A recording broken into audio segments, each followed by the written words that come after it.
नमस्कार, आप देखना शुरू कर चुके हैं प्रॉम टाइम न्यूज़ और वक्त हो चला है दिन भर की तमाम बड़ी खबरों का, यानी कि प्रॉम टाइम बुलेटिन का।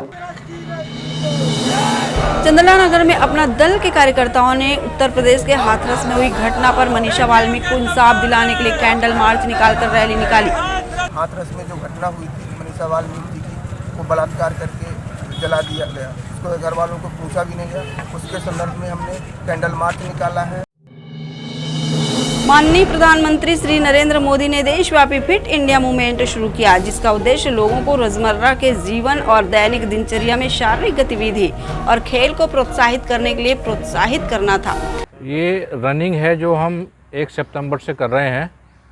ये बेसिकली भारत सरकार के द्वारा चलाए गए फिट इंडिया मूवमेंट का एक हिस्सा है, जिसमें हमारे मिनिस्ट्री ने, होम मिनिस्ट्री ने हमें इसको इनिशिएटिव लेने का आदेश दिए थे, जिसमें हमारा फोर्स ने स्वीकार किया और 1 सितंबर से 2 अक्टूबर तक हम डेली 5 से 10 किलोमीटर की रनिंग करेंगे।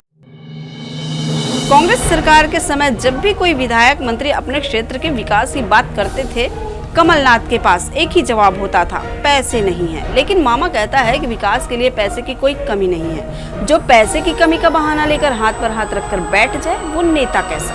अरे कमलनाथ जी, भारतीय जनता पार्टी का कार्यकर्ता रसगुल्ला नहीं है कि निकल जाओ, पेट फाड़ के भी बाहर निकल के आएगा और अन्याय और अत्याचार को समाप्त करके चैन की सांस लेगा। लेकिन विकास की जगह बदला लो।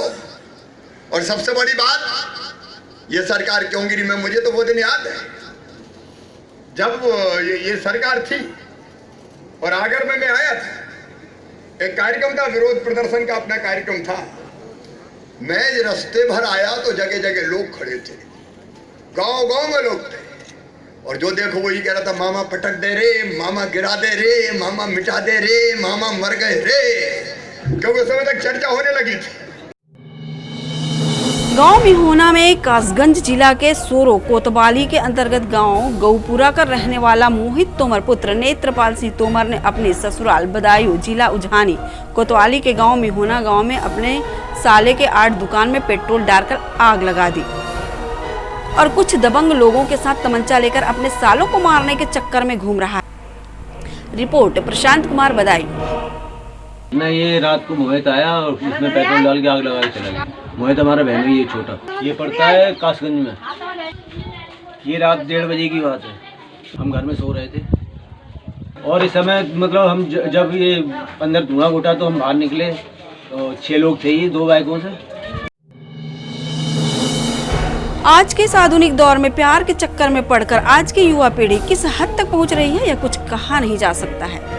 जनपद प्रयागराज में कुछ इसी प्रकार की घटना कौंधियारा थाना क्षेत्र के अंतर्गत आने वाले एक गांव में देखी गई, जहां पर एक प्रेमी अपनी प्रेमिका से मिलने के लिए उसके घर पर रात में चोरी छिपे पहुंच गया। बुलाई थी तो इसलिए गया था, वो पीछे से दरवाजा से खोल के, तो सुबह मैं सो गया तो फिर उनके घर में जन्नत अली के बहने वाले, हम सुहागी थाने के बगल में वो रक्सहा गाँव क्या ना, उनकी लड़की बुलाई थी तो वो सो गया था तो देख लिए थे, तो इसलिए। जनपद बाराबंकी जिले के सफेदाबाद भिठौली कला के जिरवा गांव में ही नहीं होती कभी भी सफाई और न ही सरकारी नाले की सफाई। यहां तक नलकूप भी ऐसे ही पड़ा है, लगभग 1 साल से ज्यादा हो गया, लेकिन कोई सफाई और न ही कोई स्कूल की मरम्मत, साथ ने पंचायत बहा। संभल में थाना रजपुरा के गांव हिरोनी पहुंची सांसद ने सामुदायिक शौचालयों का फीता काट गांव की प्रशंसा। सांसद संघमित्रा मौर्य ने गांव में ग्राम प्रधान विशेष यादव द्वारा बनाए गए शौचालयों का फीता काटकर गांव की स्वच्छता के बारे में जमकर प्रशंसा। जो सपना था स्वच्छ भारत को लेकर के आज वो साकार होते हुए दिख रहा है।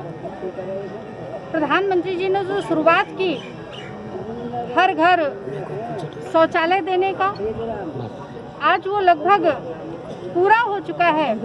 अगर कहीं कोई किसी तरह से वंचित रह गया है तो उसको ध्यान में रखते हुए सामुदायिक शौचालय का भी गांवों में निर्माण कराया जा रहा है, जिससे किसी भी तरह से गांव वासियों को स्वच्छता को देखते हुए किसी भी तरह कोई दिक्कत का सामना न करना पड़े।